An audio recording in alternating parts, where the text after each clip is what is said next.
Hello there. This is take two on this, whatever this turns out to be. Tutorial, probably, I think. I'll try not to drag it along too slowly. But I want to mention I want to mention one very important and very specific thing. It has to do with the fact that my system now is running so fast that it feels like I just got a brand new computer. And the secret is, and it was just bothering me in general, that I would make these videos, like I would download a video, let's say a movie, in one format and convert it to another format, and then sometimes I would see an icon and sometimes not. Okay, well, that doesn't sound like such a terrible thing. Except that, like for instance, if I would click here, right, it turns out that this one would not have normally had an icon. Okay, but even if I never touch that, I'm just looking at this README file. Suddenly this blue bar starts growing along here, going really, really, really slowly, and the system is slowing down, getting slower and slower and slower. And that thing never ever stops, ever. And so the system has been in this state where it's been running really, really slowly. And the whole reason behind it is because of this icon process. Like, I don't care, even if it can't generate an icon, it should quit, right? It's got to stop working and working and working. You know, all I want it to do is, okay, if you can't generate an icon, stop trying. Don't use up all the processor. And I was reading online and somebody mentioned a program that you can install that will do a little bit better than Windows can do, and it can generate icons for all sorts of different formats and so on. I don't care about the icon. I just want the process to terminate. So I installed it, and that process terminates, and now my system is extremely fast. Everything is fast because there's no blue bar here that's usually there, just, on every folder. And it seems like even if you close this Explorer box, it's still running. It would have still been running, trying desperately to make sense of those files, even though I'm not even looking at them. Anyway, the name of that program, it's critical information. The system is so fast now. Oh, I love it. Date modified. Should be up here. Media preview setup. And you can just search for that. Okay, that's the name. It's called Media Preview. What's the website? You see that? That used to take about an hour. This history, I would be waiting maybe 20 minutes for it to show up. I bet it'll come up before 20 minutes is up. Look, it's already there. Come on. Yeah. See, it interfered with everything. Everything was running slow because of that stupid icon thing. Media preview. That's it here. It's snapfiles.com. Is that it? I went directly from here. So yeah, somebody posted a thing, and everybody in this forum still arguing about, how to fix the problem. Sometimes it shows an icon, and how can I get my icons back? For me, the problem has nothing to do with the icon. The problem is that your system grinds to a halt because that process never terminates. So you download this thing and you install it, and all this does is put an end to that search, right? I don't care even if it fails. It'll fail and stop. That's what I want. And you should want it too. The other thing you'll notice in the list here is I found this thing, which allows me now in virtual dub, which is the thing I want to get to, to open up. These are AVI files, but it used to be that I could only open up XVID AVI files, but now, for instance, this one is not XVID. This is H264, and it opens up. So now I can use virtual dub with typically the files that you get from YouTube, or they're encoded in H264.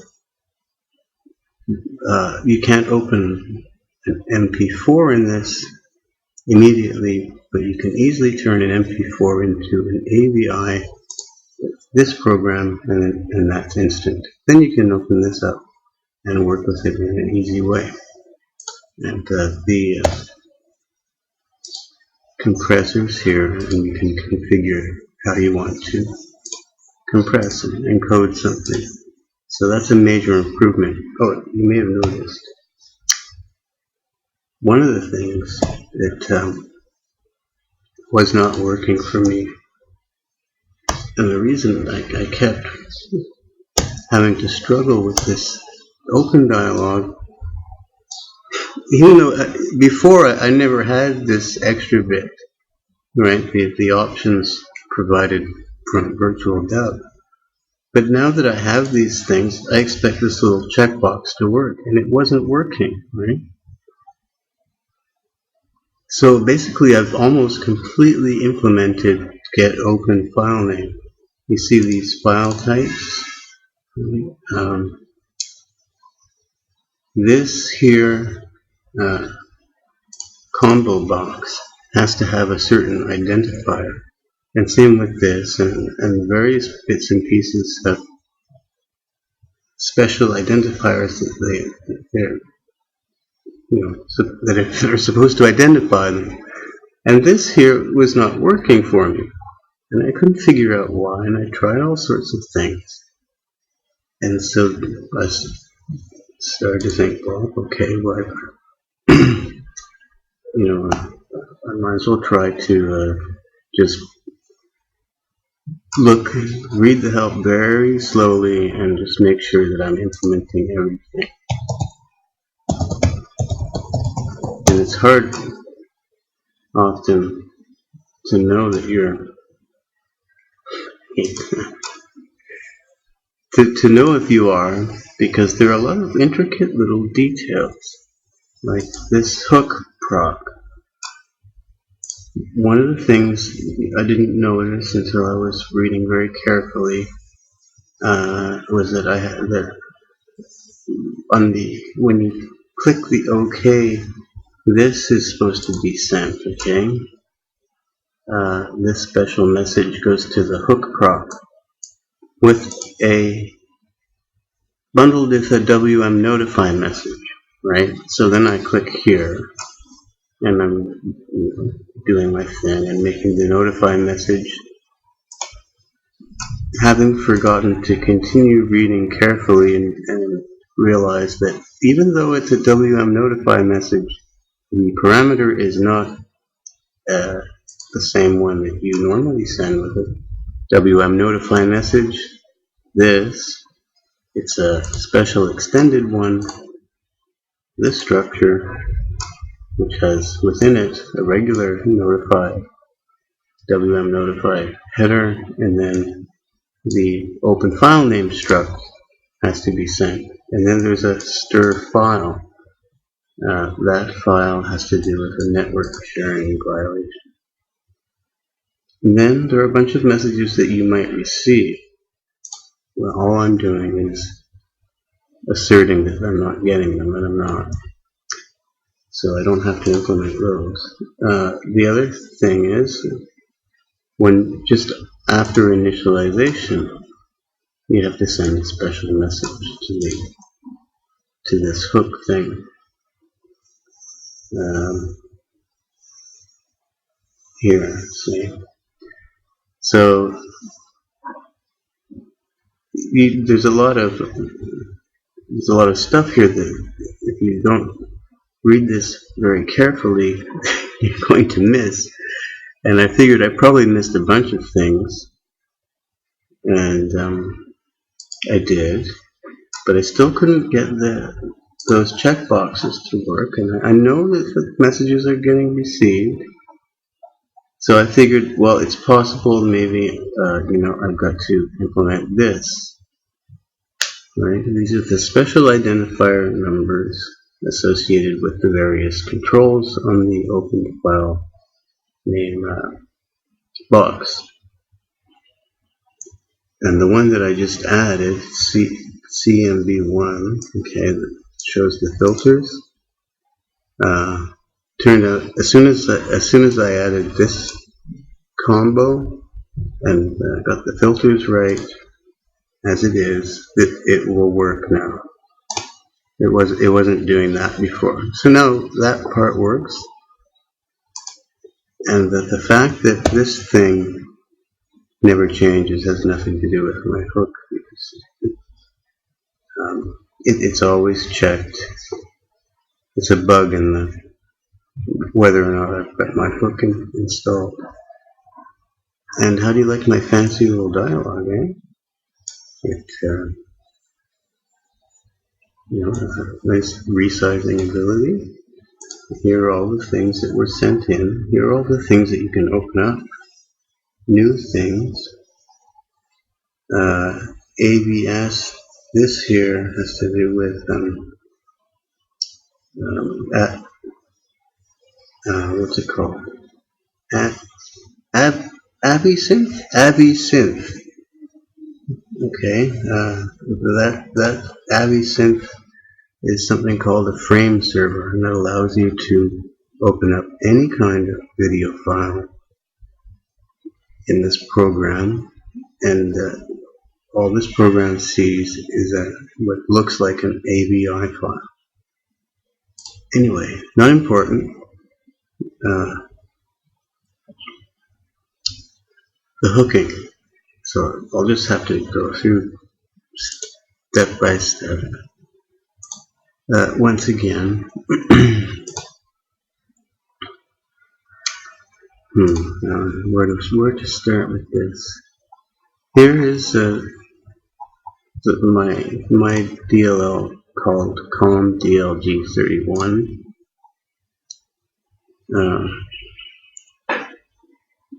As opposed to COMDLG32, which is the name of a DLL that has the functions like get open file name in it. And so this is the function that I want to replace is in the DLL that normally has a 2 here in its name. So I change this to a 1 and make a DLL. And then in order to get my DLL to be used instead of the 32 one, I just edit the binary. I don't know if you recall from before.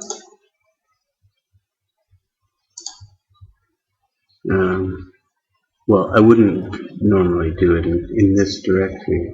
So I would take it out of program files and put it in temp or something. The actual backup is this one.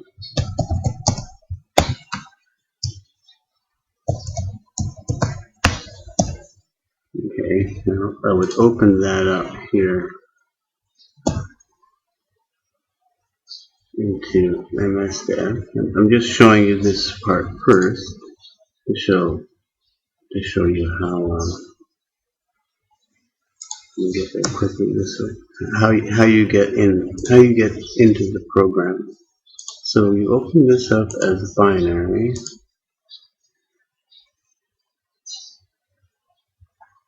After you've determined which DLL it is that contains the function that you want to override,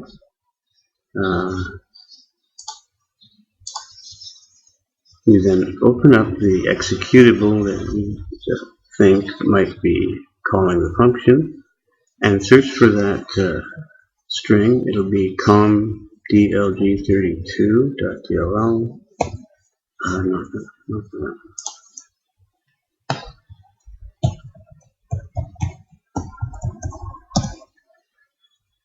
Okay, now I think there's only one. And all you gotta do, all I did was change this into a 1. Okay, so that means that this thing is implicitly importing all of these functions you see written down after it until we hit the next DLL, whatever it is, advanced API 32. That's not that many functions, in fact.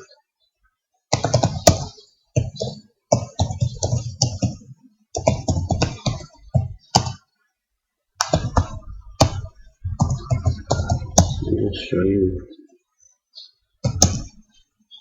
how many there are from there. Here, just 6 functions. Okay, and the only one that I wanted to change its behavior, change the behavior of, is this get open file name. Now it turns out that it only appears to call the the wide character version of the function, so I only overrode that one. Probably it uses this A1 if it's just Windows 95 or something. As you can see, unless I made them both pointing, no, couldn't have. Which ones am I doing? The def file.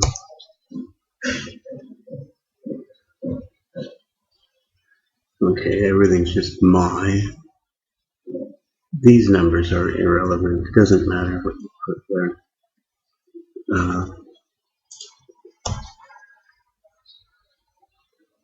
These here are macros that just declare the functions with the my underscore. For an unknown, this is unknown function pointer. All this does is declare a variable with that name. Right? This isn't what is unknown defined as void taking void. Right? Now this, okay, here's the way that I declare a function whose parameters I do know about. That uses this declaration. Zipping through this quickly, but you can see that this declaration has a calling convention, a return type, a function name, and arguments, whereas this thing has nothing. So that simplifies one's life. You declare all the ones you're not implementing, including get open file name A, as void functions taking void. And the reason you can do that is because the way you would implement one of these unknown things is by simply jumping to the real function, and it knows what to do. Here's the implementation. Decl spec naked, that just takes away from the function the push BP, move into BP SP and all that. Entering the stack frame, creating a stack frame and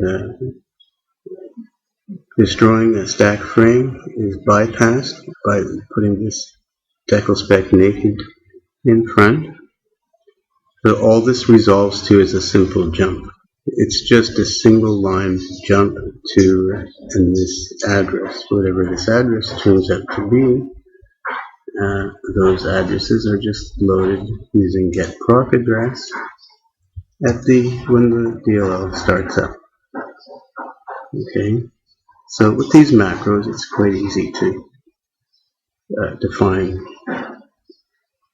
the entire. Even if this DLL had hundreds and hundreds of functions, right? I would just have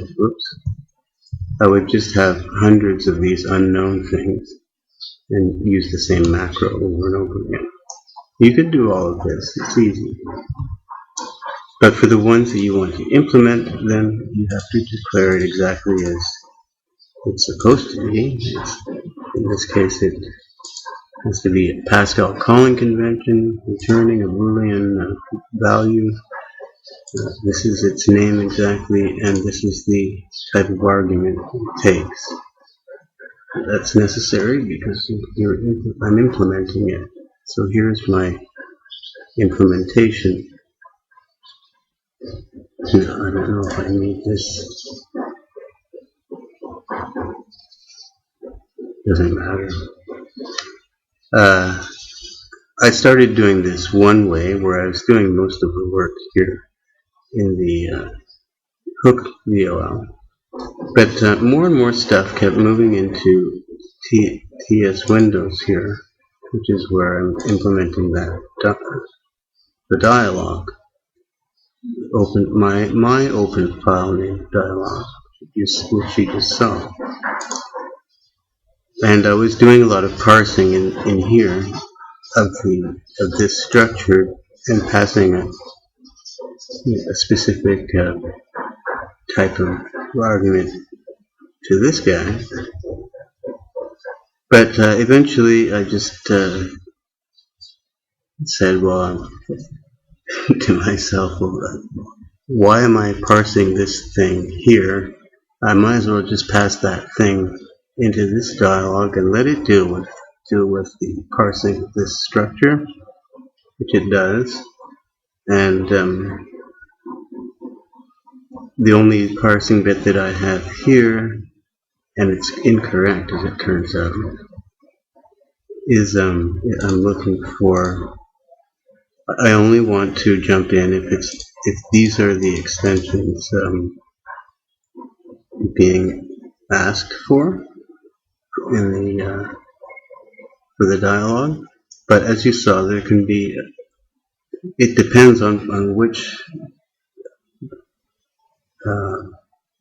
one of those things in the combo box is selected. So I have to handle that. No, that's okay. That's easy. All I'll do is, instead of what I have here, is I'm going through the entire list of all the filter strings.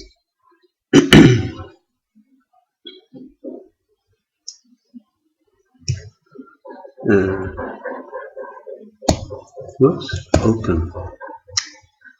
I'm going through all of these things and looking for the extensions that I'm interested in. ABI or MP3 or those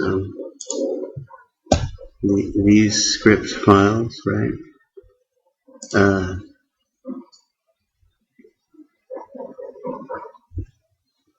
Well, I guess that's right. That's correct enough. Because at this point, you don't know what the user would have selected in that combo box.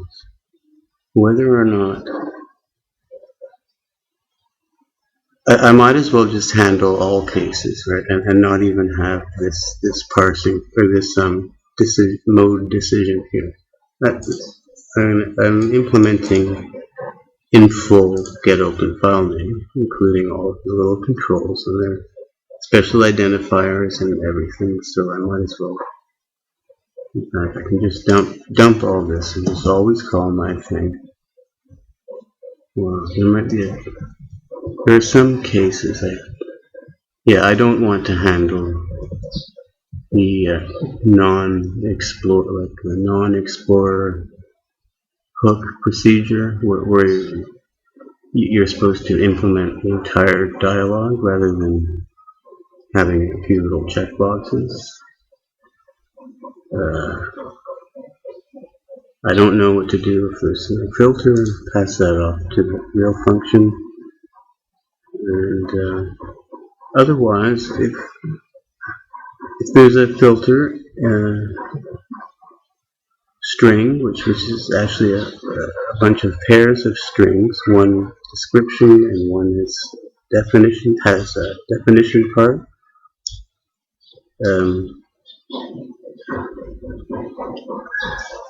If there's one of those template things, you saw that works. And I already tried the case where there are two possible ways to specify a custom section of the dialogue, and I've tested both of them and they both work. So I might as well just get rid of this completely. Well, no. These two I need. I don't need to parse this. Well, I'll do that later. So that's very briefly all there is to installing a hook for a program. Make a copy of the program, back it up, find out the DLL that contains the function you want to override, and then find out all the functions that are imported by the program from that library. Make your own with a different name, and then modify the name right in the binary so that your functions will get called instead. Now, as far as making that dialogue, that was a lot of work, in fact. But a lot of the work was just copying stuff over from what I've done on the other side. I'm just using my regular things, the combo box. This is my TS combo box. And there's no serious work being done where there's a chance of a bug or crash. All the stuff's been done to death. List boxes and edit boxes and drop downs and all these things are things that I use all the time. And so there was nothing to making this dialogue. And now that this works, I'm not going to add any more than what's there. Well, I would maybe, I might, maybe I should display the currently selected files full path in an edit box like this here. This pattern here is only for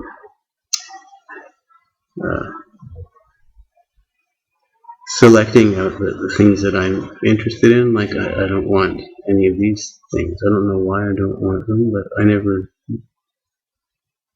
I hardly ever use these things. So, well, I don't actually. It won't recognize any of these things for me because I don't have the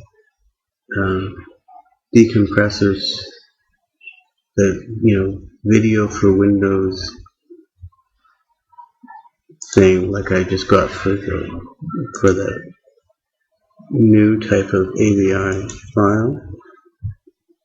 Well, not new, but new to me. And I probably won't use that. All I generally do in my life is take a, download something from the internet, YouTube or from some torrent site, and that's going to be MKV or MP4 file, and then I use this thing here, which can convert those into AVI files, and it's going to be the H.264 codec always. That's all anybody uses these days. Sometimes MPEG-2. It's true. I don't have I wouldn't be able to open an MPEG-2 file in Virtual Dub. But I could convert it to an MPEG-2 to an H.264 using this program. It's quite a good program. It's an excellent program, in fact. It's very much like this any video converter in that it accepts any type and can convert that to an AVI. But what's better about this thing is that it demugs. It does demugs. If I have a video like I must still have some left from YouTube. Anything in here? Okay, here's an FLV file. I bet you I can take this thing and turn this into an AVI before I'm finished this video. If it opens it, I can. It's opening it, see? My stroke, that's weird. Did I click on?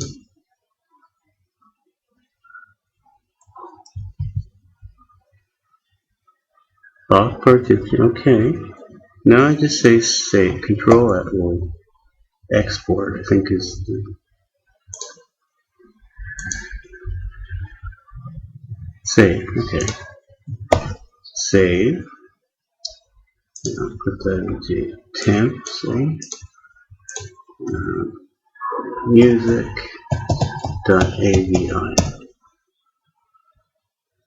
Now this should just do a demux. See? It's not encoding anything. It's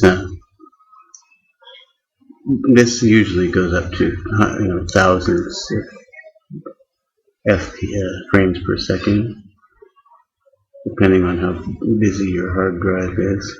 But it's just copy, essentially file copy. I've taken an FLV file, flash video file, and turned it into an audio video interleave without any encoding. Even the audio is all gorgeous. The video codec is some weirdo thing I never heard of, but it'll be an AVI file. And if I had the decoder for this thing, I could open it up in Virtual Dub. I'm not sure if there's any advantage to changing this to AVI without at least changing the format to something more commonly used. There you go, so it's almost done. Most of the time it's MP4 files from YouTube, and they're encoded with the H.264 codec, which you can use with Virtual Dub. So you can edit, and H.264 is particularly good because all those little squares that muck up a video. H.264 codec can handle the removal of those squares internally, unlike Xvid, which can't. You have to the handling of getting rid of those squares has to be done after the decoding part, whereas H.264 has built within it what they call deblocking, right into the codec itself. So you can really sharpen up and clean up videos a lot easier with the H.264 codec. Oh, I'm still kind of a novice at it. So there you go. There's a very quick overview and a few very helpful tips. Is there any other tip? See that? Now that's something that would have taken hours normally. Here it is. It's only 31 megs, but it's still. I wonder if I get a picture. I might. But there's no blue bar, see? It's using the new thing.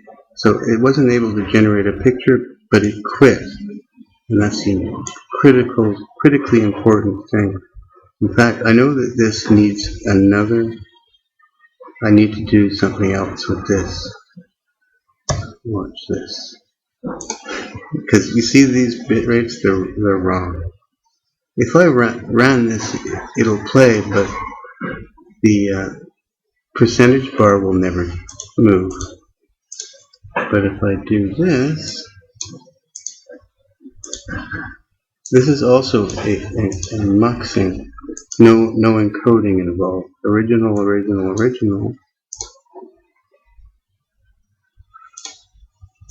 If I can get this in here, which might take a few tries. Okay, that it will have sound. This should go almost instantly once it starts. See, it's not encoding. You would know if it was encoding. You wouldn't see this bar move at all. Let's see, it's almost through it. And once it's through this second bit, then it'll be a proper AVI that should play correctly, and then you can seek back and forth with. Unlike this other one, which for some reason it always seems to occur that the first go doesn't get that seeking bit correct, and that's probably why we don't see an icon. And we'll see when this finishes if we get an icon. It probably will.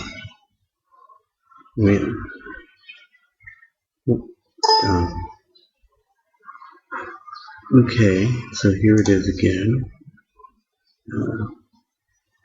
Now you can see the bitrate really is only 302. Didn't get an icon, but it's correct now.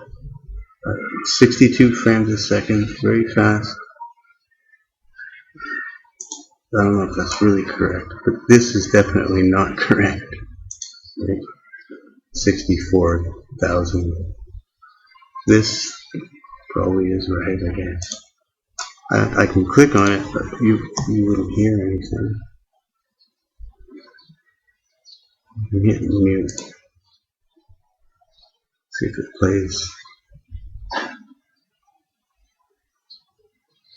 I never tried this with a flash video. Wow. Not sure. Yeah, that's audio. These codecs are ridiculous. I think it's just going through the gamut, trying everything. Trying to find anything that'll play it.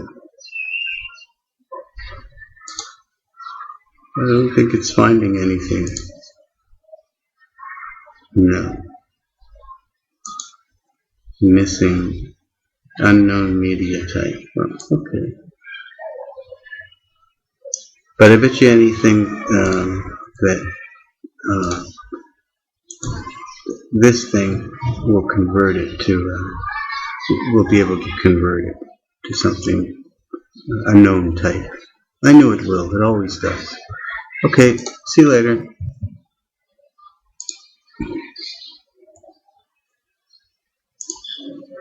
Oh, I almost forgot to show you my new wallpaper. Not this one.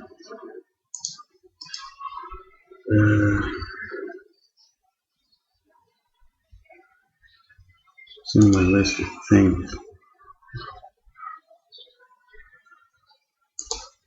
I'm quite happy with it, really. Actually, I have two new ones. It's the same person. Where is it? Here. Her and her. But I like this one the best. Because, you see, I should have fixed this up. You can see how I've generated these glossy, shining eyes. Just a soft focus tool. But I could easily have hidden this part, and then you wouldn't know. You'd think I was some kind of graphical genius. See you later.